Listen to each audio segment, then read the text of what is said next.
A paz do Senhor, glória a Deus. Aqui é o Diácono Hugo Garcia do canal Verdade Original. E estamos estudando aí Isaías, o profeta messiânico. Estamos já na lição 7. Metade do trimestre já se foi. Então a gente tem aprendido aí muito em relação às profecias de Isaías. Se você é a primeira vez que está aqui comigo, por favor, se inscreva no meu canal, ative a notificação, coloque a opção todos, para que o YouTube continue te notificando de todo o trabalho que eu posto aqui, glória a Deus. Não esqueça de curtir e compartilhar, para que o YouTube também alcance mais vidas por intermédio do meu canal e a palavra de Deus adentre as famílias, abençoando os vossos lares. Amém? Desde já quero agradecer. Vamos passar para a nossa lição, para que a gente não perca muito tempo, não é verdade? Então está aqui, estudo 7, Isaías 36 a 39, ascensão e queda de Ezequias. Ascensão porque já estamos entrando em um novo reinado, o último reinado que Isaías vai aí passar, o reinado de Ezequias. Então vamos ter a ascensão e a sua queda também. Nós vamos entender tudo aqui agora, mas porém eu queria mostrar para vocês uma coisa. Lembram dessa imagem aí? Que eu mostrei para vocês lá no capítulo 1, né, do nosso estudo. Vamos pegar aqui uma setinha para que a gente venha fazer um mapa mental. Vamos lá. Onde foi que Isaías entrou? No final do reinado de Uzias. Foram aí 52 anos de reinado de Uzias. E a gente entendeu que nesse período de Uzias houve uma prosperidade, não tinha um declínio ainda muito grande em relação à sociedade, né, moral assim, falando, houve ainda uma prosperidade, porém, a idolatria já existia, tá, gente? Do princípio, desde a época de Salomão, quando aconteceu a ruptura, tanto o reino do norte como o reino do sul não estavam bem espiritualmente como deveriam estar. Não dependiam totalmente de Deus, como deveriam depender. Apesar de Uzias e Jotão aí, que passou 16 anos no reinado, fazer o que era agradável aos olhos do Senhor, porém, nem todo o povo contribuía. Então, Uzias tentou fazer o que era certo, Jotão também, principalmente, tentou fazer o que era certo, mas os altares da idolatria ainda permaneciam. E quem foi que fortaleceu a idolatria de fato, que não obedeceu ao Senhor nem a seus sinais? Acais. A gente ainda vai falar um pouquinho dele nessa lição. Então tivemos aí 52 anos de Uzias, 16 anos de Jotão e 16 anos de Acais. E assim, chegando a Ezequias, que reinará aí por 29 anos. Lembrando, o reinado é passado de pai para filho. Então, Uzias era pai de Jotão, Jotão pai de Acais, Acais pai de Ezequias, e Ezequias vai ser pai de Manassés, que é justamente o rei que vai matar aí Isaías. Então, o último reinado que Isaías irá passar aqui agora, Ezequias, certo? Então, vamos voltar para a nossa lição para aprendermos mais com Ezequias. Retornando aqui, então, vamos lá. O textório vai dizer: no ano 14º do rei Ezequias, subiu Senaqueribe, rei da Assíria, contra todas as cidades fortificadas de Judá e as tomou. Isaías capítulo 36, versículo 1. Iremos falar disso daqui, tá? Então aí a gente já vê o quê? Que Senaqueribe, o rei da Síria, finalmente já começa aí as suas invasões, principalmente aí na parte de Judá, porém não vai prevalecer e a gente vai ver isso aqui na lição. Verdade prática. A história de Ezequias nos ensina que os nossos inimigos não têm nenhum poder sobre nós quando confiamos em Deus. Isso é um fato. Coisa que Acais aí não fez, né? Deveria ter pedido o sinal do Senhor, deveria ter pedido a orientação do Senhor, infelizmente não fez isso. Por consequência, a gente tem os levantes dos inimigos, a Síria e futuramente a Babilônia, que a gente vai tratar tudo aqui. A nossa leitura bíblica para estudo está em Isaías 38, do 1 ao 21, iremos lá. Vamos lá para a nossa leitura, então, Isaías 38, do 1 ao 21. Uma leitura bem extensa, porém necessária, tá? Se fala da doença de Ezequias e a sua cura maravilhosa. Naqueles dias, Ezequias adoeceu de uma enfermidade mortal. E veio a ele Isaías, filho de Amós, o profeta, e lhe disse: Assim diz o Senhor: põe em ordem a tua casa, porque morrerás e não viverás. Então virou Ezequias o rosto para a parede e orou ao Senhor, e disse: Senhor, lembra-te, peço-te, de que andei diante de ti em verdade e com coração perfeito, e fiz o que era reto aos teus olhos. E chorou Ezequias muitíssimo. Então veio a palavra do Senhor a Isaías, dizendo: Vai e diz a Ezequias: Assim diz o Senhor, o Deus de Davi, teu pai, ouve a tua oração e vi as tuas lágrimas. Eis que acrescentarei aos teus dias 15 anos. E livraste-ei das mãos do rei da Síria, a ti e a esta cidade eu defenderei esta cidade. E isto será da parte do Senhor como sinal de que o Senhor cumprirá esta palavra que falou. Eis que farei que a sombra dos graus que passou com o sol pelos graus do relógio de Acais volte 10 graus atrás. Assim recuou o sol 10 graus pelos graus que já tinha andado. Cântico de Ezequias, rei de Judá, de quando adoeceu e sarou de sua enfermidade. Eu disse: na tranquilidade dos meus dias, ir-me-ei às portas da sepultura, já estou privado do resto de meus anos. Eu disse: já não verei mais o Senhor na terra dos viventes, jamais verei um homem com os moradores do mundo. O tempo da minha vida se foi e foi removido de mim. Como choça de pastor, cortei como tecelão a minha vida. Como do tia me cortará. Desde a manhã até a noite me acabarás. Eu sossegarei até a madrugada como um leão. Quebrou todos os meus ossos desde a manhã até a noite. Me acabarás. Como grou ou andorinha, assim eu chorava e gemia como a pomba. Alçava os olhos ao alto. Ó Senhor, ando oprimido, fica por meu fiador. Que direi? Como me prometeu, assim o fez. Assim passarei mansamente por todos os meus anos por causa da amargura da minha alma. Senhor, com essas coisas se vive, e em todas elas está a vida do meu espírito. Portanto, cura-me, faz-me viver. Eis que para minha paz eu estive em grande amargura. Tu, porém, tão amorosamente abraçaste a minha alma, que não caiu na cova da corrupção, porque lançaste para trás das tuas costas todos os meus pecados. Porque não pude louvar-te a sepultura, nem a morte glorificar-te, nem esperarão em tua verdade os que descem à cova. Os vivos estes te louvarão, como eu hoje faço. O Pai aos filhos fará notória a tua verdade. O Senhor veio salvar-me, pelo que, tangendo os meus instrumentos, nós o louvaremos todos os dias de nossa vida na casa do Senhor. E disseram Isaías: tome uma pasta de figos e a ponha como emplasto sobre a chaga e sarará. Somente até aí a nossa leitura, e assim nós iremos aplicar a nossa lição. Vamos lá para a nossa lição, então, certo? O reino ameaçado. Então, o rei Ezequias, ele se acendeu já no momento da ameaça do rei da Síria. Justamente o que foi que aconteceu. Senaqueribe, né? O ultimato de Senaqueribe. Então, Senaqueribe começou aí a fazer já algumas invasões, principalmente contra a Síria, cercou Sidom, marchou para o sul, a fim de atacar Asquelon, e invadiu aí o reino de Judá, e ele tomou 46 cidades fortificadas. Então, Senaqueribe não estava de brincadeira.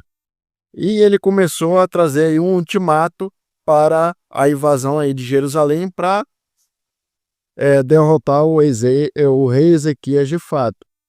E ele começou a afrontar o Senhor, começou a ameaçar, eram ameaças para pôr medo, realmente. Ele enviou um servo, né, com o título de alto oficial da corte, que era Rabizaque. E aqui ele vai dizer que é sabido que todos os discursos desse oficial era estrategicamente organizado para causar medos nos moradores de Judá. Então essa preocupação começou a tomar o coração do rei Ezequias.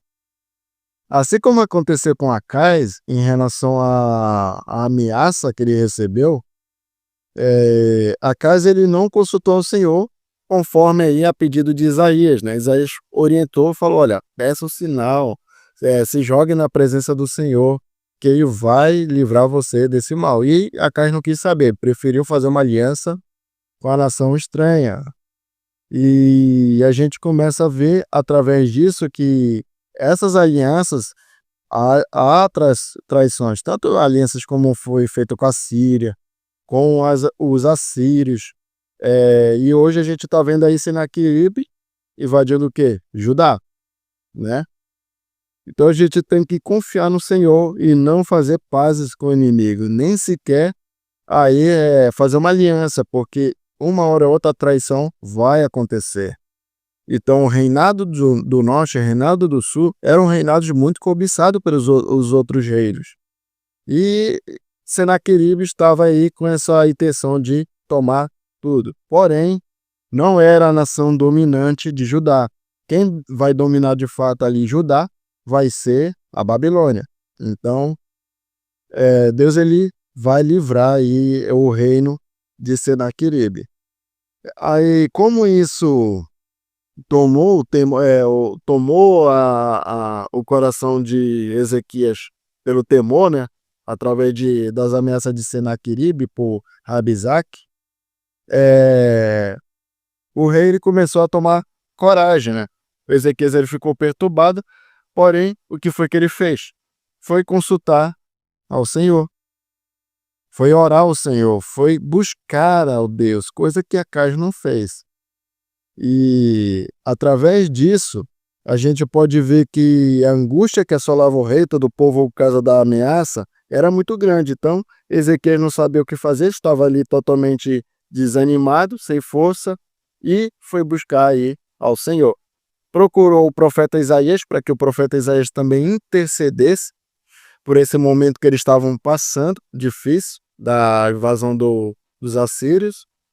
E Isaías também foi ali interceder pelo reinado de Judá, pelo Ezequias, e uma só unidade em oração. Aí Deus começou aí a responder a oração de Ezequias. E a gente vai ver nesse ponto 3 aqui.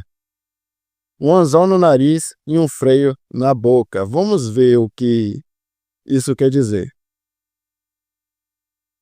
Aqui vai dizer na lição seguinte: Isaías deu uma palavra de conforto a Ezequias e firmou nele a fé de que Deus mesmo responderia à afronta, livraria Jerusalém e realizaria sua vingança contra o inimigo. Então, Deus já começou a responder, dizendo: não se preocupa, porque eu vou livrar.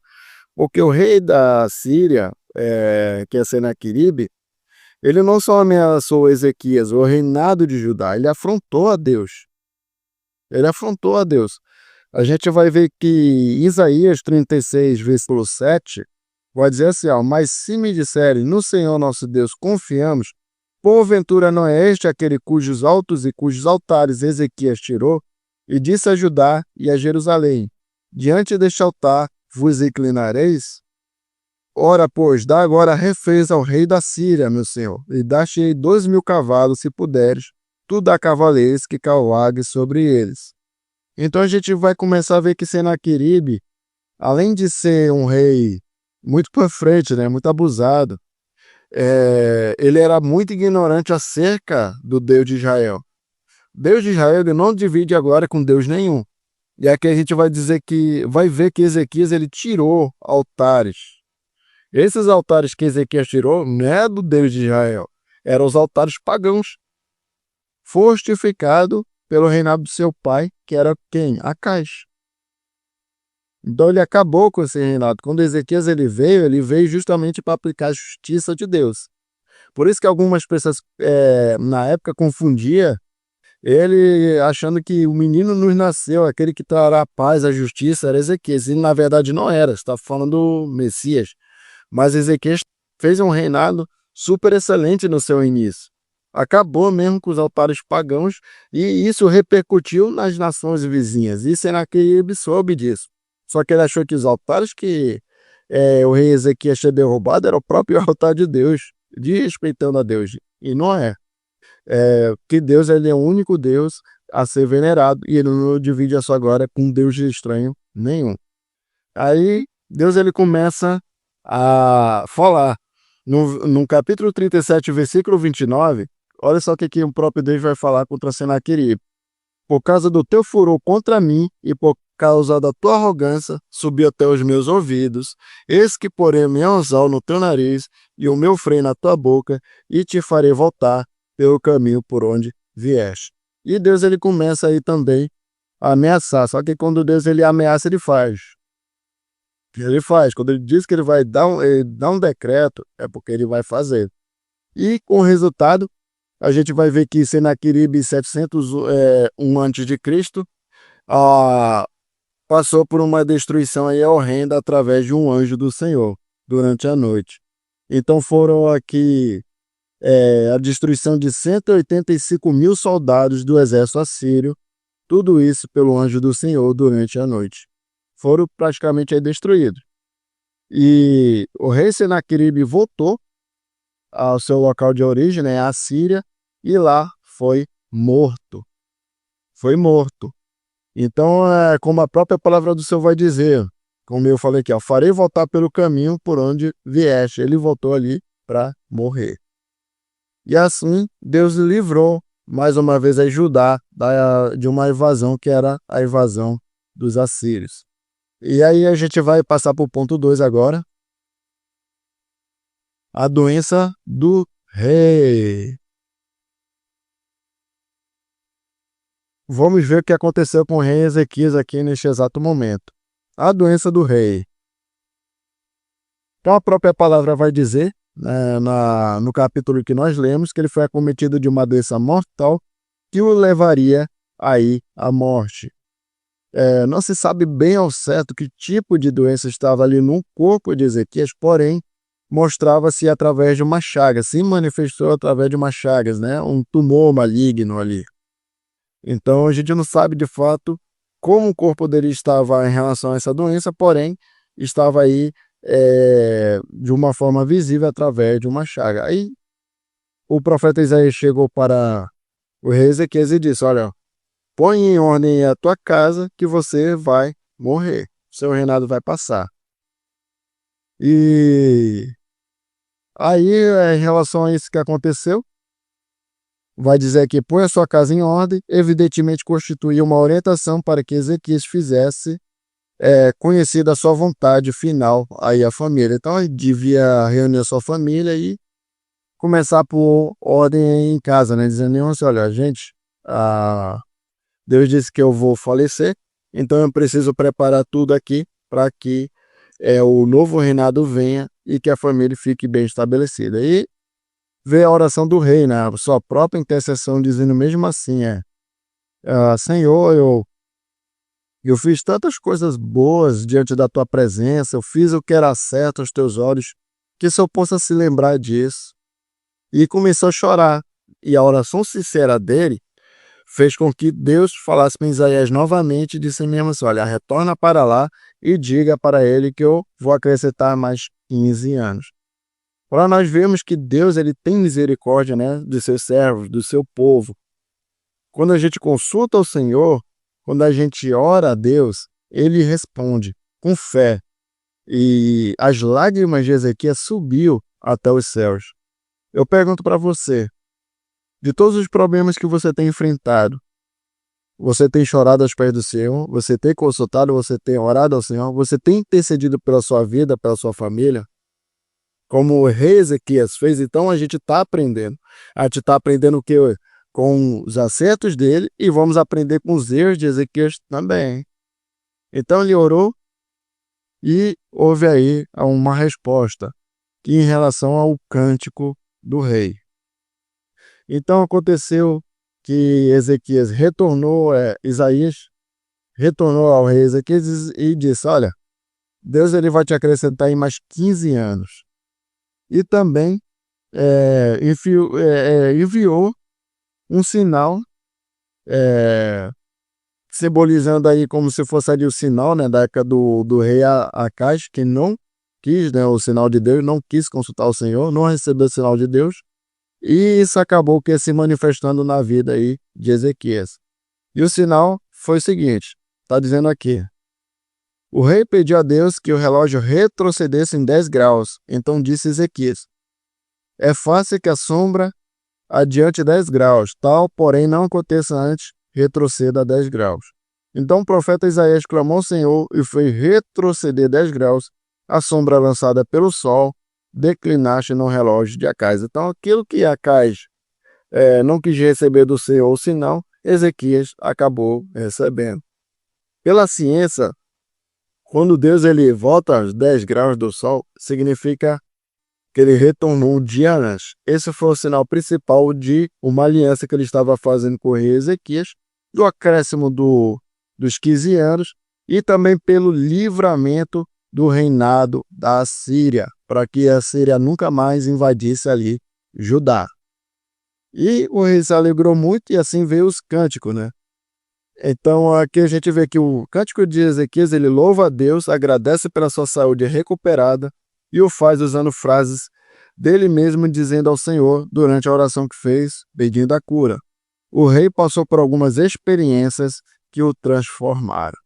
Então Ezequias se alegrou muito pela sua cura, pelo livramento que Deus deu em relação à invasão da Síria. Vamos para o último ponto. Essa lição está muito legal, muito boa, né? Só beber uma água rapidinho. Bem interessante. Pena que eu não posso fazer 1 hora de vídeo para deixar bem completo, né? Não posso fazer isso, mas o resumo que eu estou dando aqui é bem completo. Então agora a gente vai ver o que? O erro, a ingenuidade do rei. Gente, o rei Ezequias acertou muito, assim como ele também errou. Lembra a nossa da lição, ascensão e queda de Ezequias? Pois é, a ascensão veio o novo reinado, ele destruiu os altares pagãos, fez um novo reinado, consultor ao Senhor, colocou como Deus em primeiro lugar ali do reinado de Judá, e Deus ele começou a operar maravilhas no meio de Judá, mas infelizmente houve esse pecado aí da ingenuidade.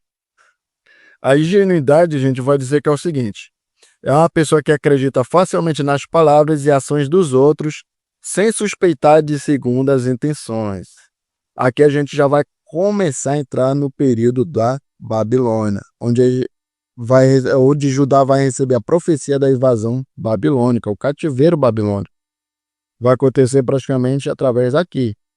Então vamos lá. Cartas do futuro inimigo. Aqui vai dizer que Merodach-Baladan é conhecido na história por causa das suas batalhas contra a Síria. Quando Sargon II subiu ao poder em 722 a.C., ele entrou na Babilônia e reivindicou o trono. Foi provavelmente em 703 a 701 a.C.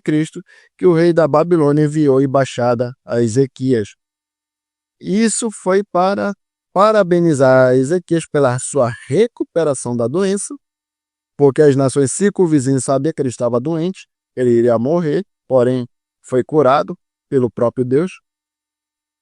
E também para a questão do livramento do reinado da Síria, né? E o rei babilônico queria chegar com Ezequias e fazer ali uma aliança, dizendo mesmo assim: olha, nós estamos aí com vocês e a gente quer aí fazer uma aliança para continuar fortalecendo contra os inimigos, né? Contra a Síria, contra todos esses reinados que tentam se levantar e contra Judá. Porém, havia umas segundas intenções. Eles queriam explorar o reinado de Judá mais de perto, ver essas riquezas. Eles queriam isso. Então a gente vai ver a questão da insensatez do rei Ezequias. A gente vai ver isso daí. Então a insensatez vai dizer mesmo assim: o coração de Ezequias se exaltou por causa do livramento que recebeu quando o Senhor deu a vitória contra Senaqueribe e da sua cura maravilhosa, o que certamente foi do conhecimento de várias nações, por isso ele agiu presunçosamente em relação aos enviados babilônicos. Tá? As embaixadas chegou lá e Ezequias, perdão, começou aí a escancarar. Mostrou ali a casa do Senhor, mostrou os ouros, mostrou tudo do seu reinado, tudo que tinha lá, tudo que era de riqueza, ele mostrou ao inimigo. Que estava com essa segunda intenção de saber como é que era o reinado de Judá, porque eles queriam invadir ali, tomar tudo que era de Judá e fazer aí o povo de cativeiro, que é o que realmente vai acontecer. Então essa insensatez dele o levou à queda. Infelizmente o levou à queda. A lição vai dizer que ele se exaltou e tal, que Ezequiel se exaltou por causa do livramento, que recebeu isso, aquilo. Eu não digo que ele se exaltou, mas eu digo que ele foi ingênuo de fato. Porque como o rei Ezequias ele era um homem assim bondoso em relação a Deus, ao coração, então ele não conseguiu perceber de fato, né, que a Babilônia estava com segundas intenções de invadir ali também. Ele achou que eles realmente estavam sendo cordiais. Poxa, vamos lá parabenizar ele pela cura, pelo Deus que ele tem, isso, aquilo e tal. Mas não, era tudo fachada, era tudo segundas intenções. E, o rei Ezequias começou a mostrar tudo isso, toda a sua glória, né? Do reinado de Judá, tudo aquilo que eles tinham. Em relação a isso aí, olha, tá vendo como é importante vocês terem também nós como uma aliança com vocês, ter nós como aí praticamente sócio, né, vizinhos, realmente de fato. Então, essa foi a intenção de Ezequias, a ingenuidade dele. E assim, chegou a profecia dos dias sombrios virão, que a gente vai ver aqui. Então, Isaías ele vai falar assim para o rei Ezequias: eis que virão dias em que tudo quanto houver em tua casa, com que entesouraram teus pais até o dia de hoje, será levado para a Babilônia, não ficará coisa alguma, disse o Senhor. Isso, capítulo 39, versículo 6. Então, Isaías começou a perguntar e indagar a Ezequias: Ezequias, pelo amor de Deus, o que foi que tu mostrou aí para essa realeza aí, para essa embaixada babilônica? Aí, o rei Ezequias foi verdadeiro e disse: olha, mostrei tudo, tudo. Não tenha nada que eu não tenha mostrado. Isaías começa a falar para ele: por causa dessa tua ingenuidade, a tua insensatez, a partir de agora, Deus ele vai determinar a queda de Judá. Vai acontecer o cativeiro babilônico. E ele começa a explicar como isso aconteceria. E assim vai dizer que diante da insensatez de Ezequias, o profeta não apenas o repreendeu por causa da sua atitude impensada, diante dos emissários estrangeiros, mas entregou uma profecia pessoal para o futuro da sua própria família, pois tudo que ele tinha seria levado para a Babilônia junto com seus descendentes.